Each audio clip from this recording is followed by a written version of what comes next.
Yo, what's up? DMC in the place to be. You're watching Culture Express on QPTV.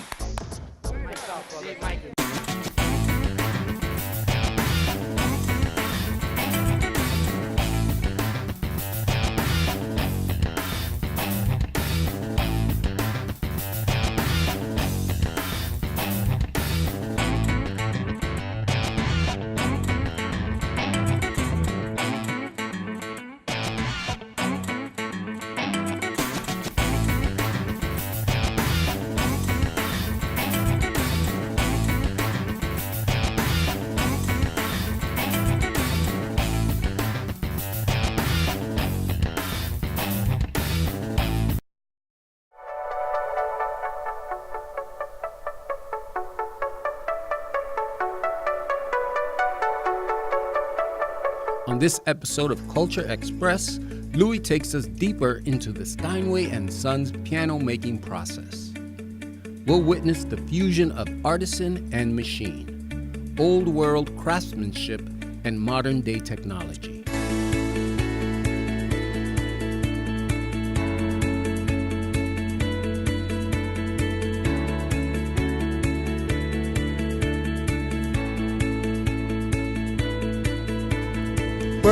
What's through this door? So through here is our REM Conditioning Room. So we're going to see the next stage. We saw what we call the laminates of hard rock maple being put around the press. After they come out of that press, they need to come in here in this REM Conditioning Room. Oh wow! Look at this. They're going to spend months in here. So as you can see, we're pressing only a few pianos per day, maybe 6, maybe 7 pianos we're pressing in a day. They're all coming up here, and then they have to wait. So there's a date on them. So we know that they're not going to come out before their time. They're going to spend months in here. This is the date that they were put in this room? Yes, so this is kind of like a born-on date, if you will. Right. So we know when this REM came in here, and we know that it's going to spend adequate time in here before it begins to be worked on. There's 2 reasons that we bring it in here. There's one thing is we've introduced glue, which is introduce moisture into the REM. That moisture needs to come out, but it can't come out too quickly or wood will get damaged or warped. Right. So it's hot in here, but it's also humid in here. So this moisture will come out over time slowly. I gotta say, there's a like an emanation of something. I could feel it in my nose and in my eyes. Yeah. What is that, glue? Yeah. So that's we're smelling the glue. Wow. And that's serious. Yeah. By the way, we're in one of the original buildings right now. You can see the old counterweights on the doors, which are pretty cool. Yeah, vintage. So this building dates back to the early 1870s that we're in right now. And all the buildings are connected, so you have to realize which building you're in to know whether you could be in a building from the 1870s, you could be in one from the 1950s. And this one right here is from when? 1870s that we're walking in right now.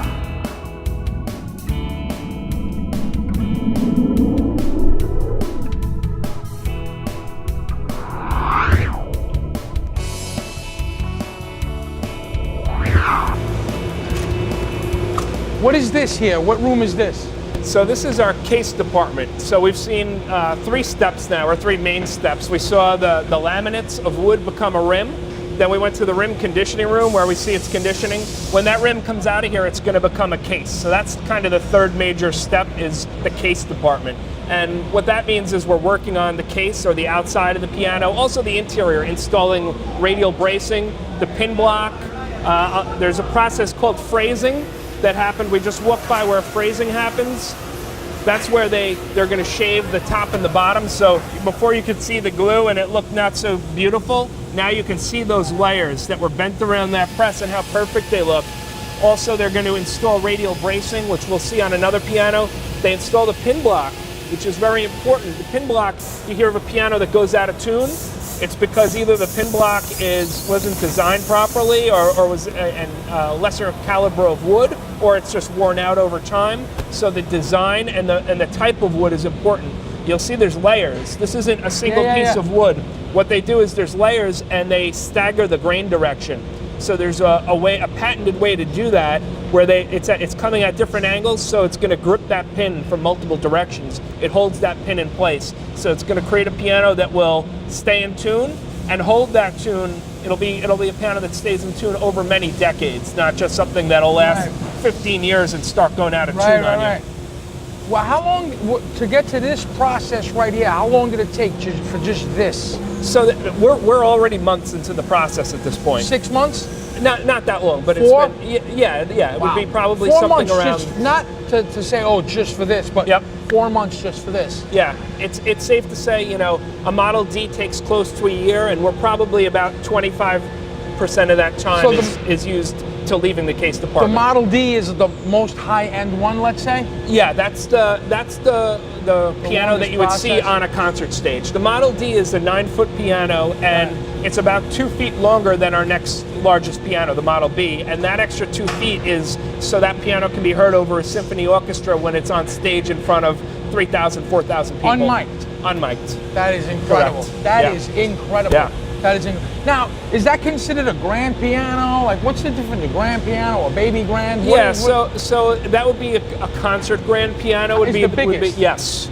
concert grand piano. And baby grands would typically be, you know, under 6 foot. You know, people have different qualifications for what a baby grand would be, but it would be like 5 to 6 feet generally. I gotta add, not to interrupt you at all, but if the people at home could just feel how soft, but yet it's rock hard, but Yep. it's so soft and beautiful. Yeah. Look at that. Yeah, the woodworking that happens here is incredible, and this is all done with glue and doweling, so they're not using screws and things like that Right, because they don't want metal. That's a point of Right. vibration. Yep. So because of that, these have to be fit absolutely perfectly. You know, this is all beauty and art that you have here. So the Steinway factory is a museum of art. The art is the Steinway piano. It's true. Yeah, we refer to our workers as artisans. Artisans. We'll often call them that, and course. it's true. It's a legitimate name.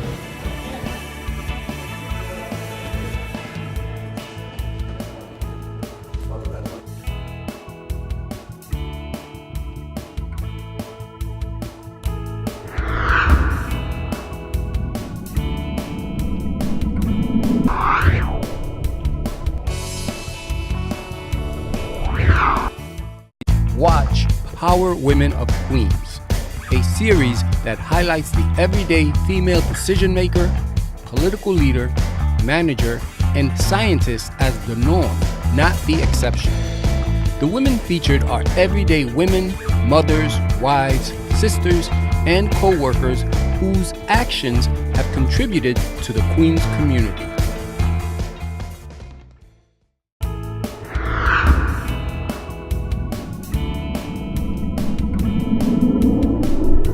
In addition to building new pianos, which we're building, you know, over 1,000 grand pianos here, brand new ones in this factory, we're also rebuilding a few hundred pianos. So we get pianos. Steinway's pianos are great because not only do they last for generations, but at the end of that time, everything will, at some point, reach its musical end of its life. The soundboard will get dry and cracked out. The action will be played into oblivion. 100 years down the road, that piano is not going to sound like a great musical instrument anymore if it's been played regularly. Right. But what we can do, and what we often do, is rebuild those pianos. So a Steinway, we say it's a piano that's built to be rebuilt. It's built with such high quality parts that you can take that soundboard out, take that action, and rebuild it, and it gets reborn. So here you see an example, and I can tell by the serial number how old it is. So this is 271,000 and change. We're up to 600,000 now. We're past 600,000, which is a very special piano we call the Fibonacci. We did all of our even number 100,000 pianos. We did something special. That's named after the Fibonacci mathematical. Yes, and it has that sequence. design on it. Coil. Beautiful, beautiful piano, and that's traveling the world right now. But the 300,000th piano was given to the White House in 1938. That's the piano that's the White House piano, the White House Steinway. Right. That piano was given in 1938. So that means this piano is 30,000 pianos older than that. So it's probably from the mid-1930s, 1935 or so. This piano will be restored. When it's done, we'll see one along the way. It will look like new, Brand new. and it'll look like it did the day it came out of this factory. And it'll play amazing. It'll play beautifully. Yep. So you refurbish, rebuild. Yes. What's going on in here? So we're going to walk over here and take a look at, sorry guys, we're going to walk over here and take a look at where they're varnishing the bottoms. Varnishing Of the piano? Varnishing the bottom of the piano? Yes, so As you can see, it says "Welcome to the Sealer and Varnish Center." So this is something, you know, the piano is a mature product in that the basics haven't changed dramatically over a period of 100 years. Right. The basic, you know, you bend a rim, it's a soundboard, strings, but Steinway is continuously looking to improve the instrument. That's how Steinway became as famous and well known for building the best pianos in the world, is because they were innovative. They constantly said, okay, we're not going to rest on our laurels, we're going to look to make this piano better. Make it better. And we still do that today. And there's many different examples. You know, we have a presentation, a slide deck that shows improvements just within the past decade. So a piano from 10 years ago wouldn't have any of these improvements, and it's about 60 or 70 slides of all important things and ways that it shows that the best Steinway ever built is the one we're building today, and it's going to be outdone by the one we're making tomorrow. And That's great. This is one good example in that it's an aesthetic improvement. There's many things that improve the sound and other things, but this is an aesthetic improvement in that we used to paint the bottom of the piano. So when it got coated, it would get black paint also on the bottom. And we had customers, particularly our Vancouver dealer. There's a lot of customers that would be there from China, and they're very much about, we got to look under the hood and make sure that something that looks beautiful on the outside is also beautiful and has craftsmanship throughout. So by covering up all the craftsmanship on the bottom, you lose some of that. So what we do here is they actually would have mirrors on their showroom floors, because they found so many people would be looking under the piano, so they had mirrors that they would slide under. So this is in response to requests from many of our dealers and things like that, where they wanted to see the beautiful woodwork on the bottom of these pianos. And if we take a walk over here, you'll see some of this beautiful woodwork. Now all of this is going to be, instead of being coated, and also if it's coated, you can hide any imperfections. When it's clear coated, you know that there's no imperfections. It's clear coated? It's clear coat. So that's what he's doing. He's sanding it down, putting clear coat. So it's going to be a clear varnish versus spraying this with the rest of the piano. Yep. Right. So, I see that. So if you have any, and we've only been doing this for a few years. So if you have, if you look at a Steinway, a New York Steinway that's more than a few years old, and you look under, you're going to see it coated black. If it's newer, then you'll see it like this. Right. See-through. Yep. Transparent. Showing the work. Okay, so we're going to go from here, we're going to head up to the belly. Actually, first we're going to go down and I'm going to show you where the soundboard wood is selected. Okay.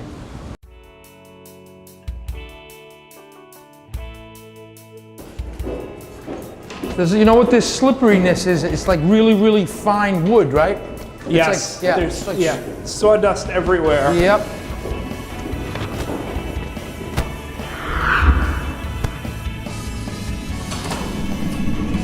That's a great shot. Getting it going up.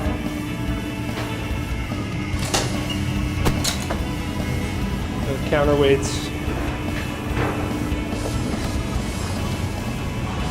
Be careful.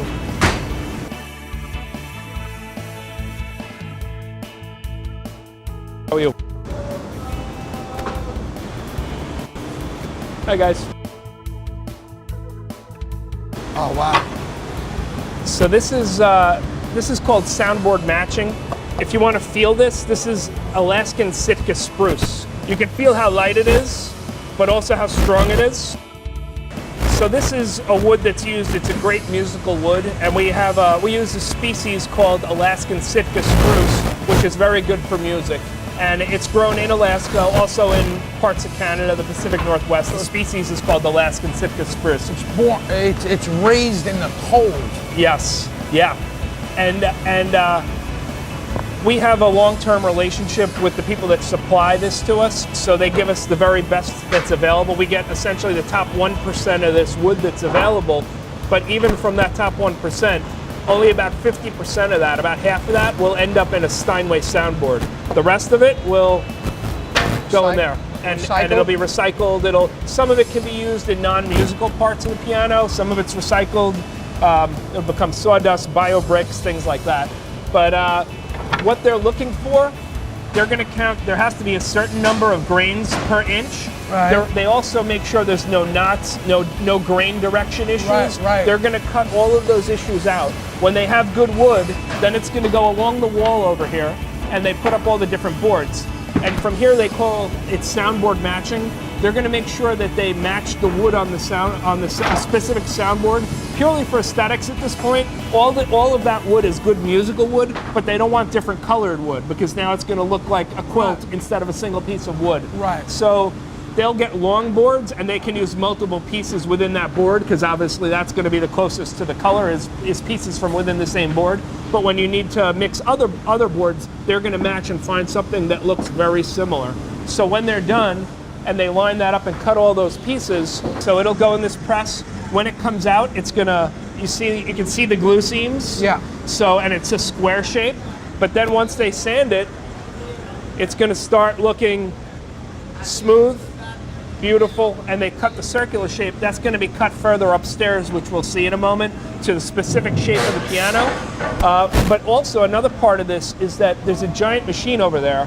What that does is we call our soundboard, it's a patent, the diaphragmatic soundboard. So a soundboard, when you look at the piano, it looks flat, but it's not. It's like a diaphragm. It gets thinner along the edges, and there's a very specific way to do that for the optimum resonance of the soundboard, and it varies with different models. So the Model D is going to be a little bit different than the Model B, then a little bit different than the Model A. So that machine knows the blueprints for every soundboard. So they put the soundboard in there, and it's going to sand it. It's essentially a design that it needs to match. So the material is very important. You need to have top quality Sitka spruce.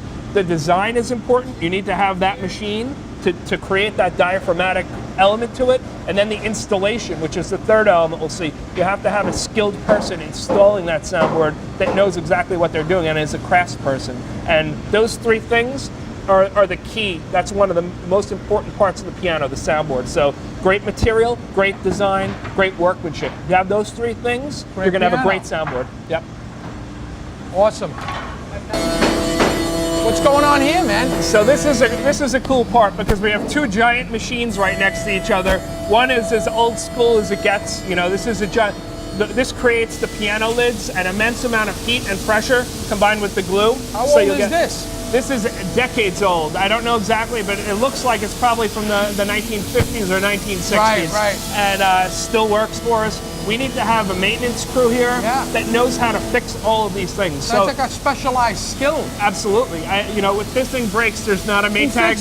There's no Maytag repairman that you call and say my rim press or my rim machine. It's all specialized stuff. Very specialized. So we have to have the talent here to not only make great pianos, but to maintain, to fix, and sometimes build from scratch some of the machines that are used. But then over here, we have a cutting edge machine, something that's more modern. Yes, so this is a CNC machine.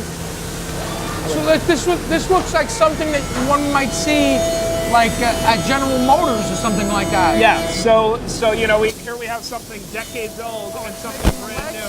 This is making a full set of legs, the lyra assembly for the pedals, a music desk. So you just tell it what type of piano it is. You need to put all the wood in the right places, and the machine will do the rest based off a computer program. So they call it CNC, which is computer numerically controlled. Wow. So it's an amazing thing. It can do very special legs. It can do our regular legs, and this does the job of what would take many people a lot longer. Yeah. So with Steinway, sometimes people think, well, Steinway is they're only old school. They only do things, but cutting edge. We've always been an innovative company, and we incorporate technology where it makes sense for the piano. Right. What we do is, especially when it comes to the musicality of the instrument, anytime someone says, okay, we have a way to do this more efficiently or it'll cost less money, we say, okay, well, the first thing we're going to say, does it affect the musicality of the instrument in any way? If that answer is yes or maybe, that change won't be made. Right. If that answer is definitely no, or in some cases it'll actually enhance the musicality of the instrument, which happens, then we'll bring that change.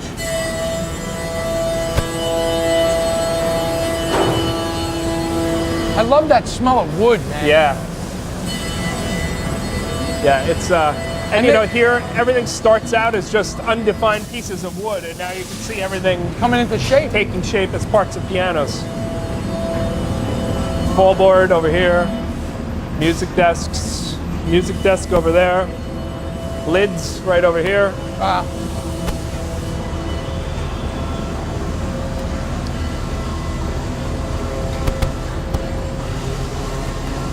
Look at this place, man. Yeah. Look at this place. Ah, there you go. Fresh air for everybody. It's great when you can go. You got guys that go to work and love it. Yeah. Yeah. There's a lot of pride here. You know, almost to the person. You can ask everyone, That's and great. they just exude this kind of pride. They know they're part of something great, and no matter what their job is, you ask them. You know, you'll ask them what's the most important part of the piano, and they'll say what I do. I'm doing right now. Yeah, it's true. That makes it all important. Yeah. Because it all is. Yeah, absolutely.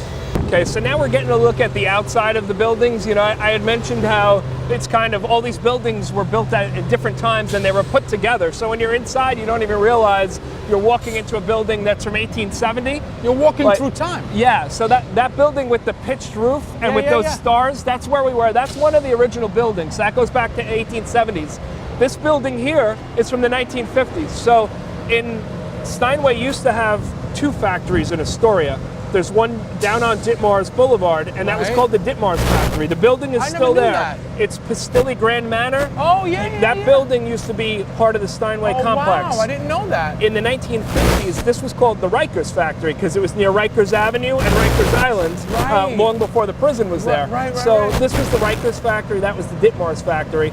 1955, or right around then, they closed down that factory and they combined all the operations here. So they had to build extra buildings and combine everything. This used to be the mill, which and it used to be this kind of the earlier stages of production. So they had a foundry here. Our foundry is now in Ohio. We own the company, but there used to be a foundry here, metalworks, the mill. All of that was based here.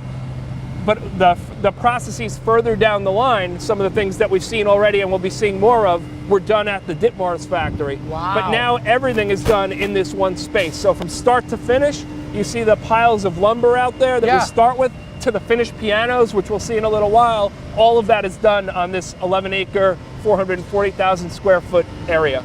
Now that building right there, that's behind where the wood is that like where the wood comes through with trucks and whatnot? Yes. With the loading docks and stuff? So that's our wood shed, and our wood will weather. So, you know, we were talking about the process of creating a piano is almost a full year, but the wood will stay outside here weathering for 2 full years. So out in the open? Right. Well, it starts out in the open, and then it will go under the roof there. And this is a process. Wood is a living thing, so it starts out with a lot of moisture in it. You need that moisture to come out, but it has to happen over time. You can't just put it right into a kiln because that water will warp the wood. So it happens 2 years, it weathers. When it's ready, it goes into a kiln, and we can get it to a very precise moisture content that we need it at before we can work on it to become a piano. It's pretty mind-blowing. Yeah. I gotta be honest with you. Yeah. There's such a, I mean, I'm a musician and I love pianos and whatnot, but just coming here and seeing this and seeing each step, and we're not even finished. No, right. It's just like, it's tremendous, and it's no wonder that Steinway is what it is, because, I mean, look at this. Yo, what's up? DMC in the place to be. You're watching Culture Express on QPTV. Watch Power Women of Queens, a series that highlights the everyday female decision maker, political leader, manager, and scientist as the norm, not the exception.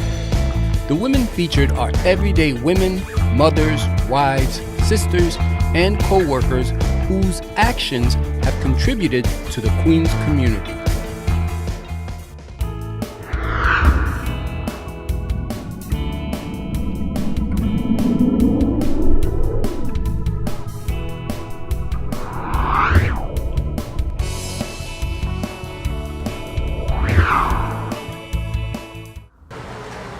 What now? This seems much more quiet down here. Yeah, so what is this? So this is considered grand finishing. So this whole floor is grand finishing. And what happens here is there's a lot of different processes going on, but the essential goal here is we're taking the action, which is made in one part of the factory, which is completely separate. It's like a factory within a factory. Right. And the action is everything from the key to the hammer that hits the string. So we're taking that action and we're taking the piano and we're going to bring them together. So they're going to be customized so that they work together. Now, when you have a piano, there's 243 strings in a Model D. Each hammer is hitting, in most cases, 3 or 2 strings. There's only a few that hit 1 string. Right. So those hammers need to hit properly. They At a need to hit certain all place. 3 of them. They can't hit like that or like that. Right. They also need to hit at a 90-degree angle, and not, if they're just a little bit too low, they're going to overshoot. Right. And if they're a little too high, they're going to undershoot. And then you don't get the proper 90-degree angle hitting those strings. So there's a lot of tweaks that are made here, and they'll be working with an open flame on the wood, making minor adjustments, also to make sure that the hammers don't interfere with each other. They need to Right. travel up and down without touching the hammer next to them, getting stuck or causing it to move. So all of that happens here, to the point where if you take an action, the actions are removable from pianos. If you take the action out of one Model D, for example, it won't fit in another Model D. Right, because it was formed for that one. Customized so Right. much, and if you did manage to get it to fit, it wouldn't hit those strings properly. It would need to be completely reconfigured to work with that. When you said that there's hammers that hit 3 strings, those 3 strings equate 1 note? Yes. Wow. Yes. That I didn't know that. Yeah. And then when you hit, obviously, a chord, it could hit the ones that are hitting the 3 strings plus single strings. Yeah. So Very there's interesting. 88 keys and 88 hammers, but it depends between 230 and 243 strings, depending on the size of the piano. I love it. So this is called the pounding room, and it's going to be very loud and tough to hear in here. It's going to sound a little like a horror movie.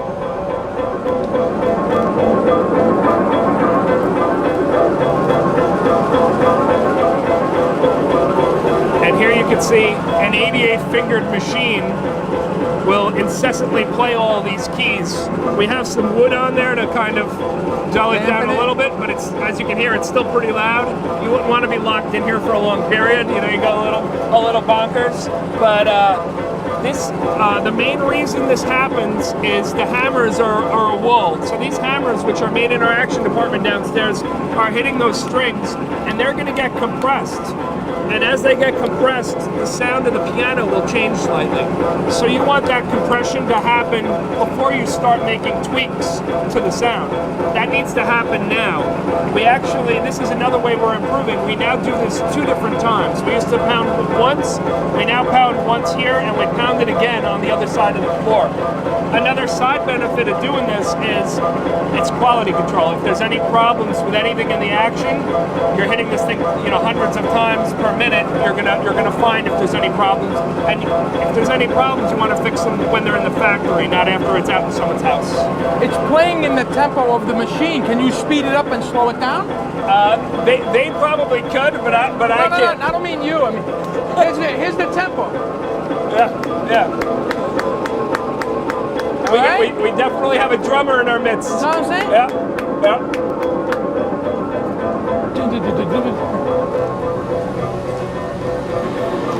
That was Culture Express Steinway Pianos Part 2.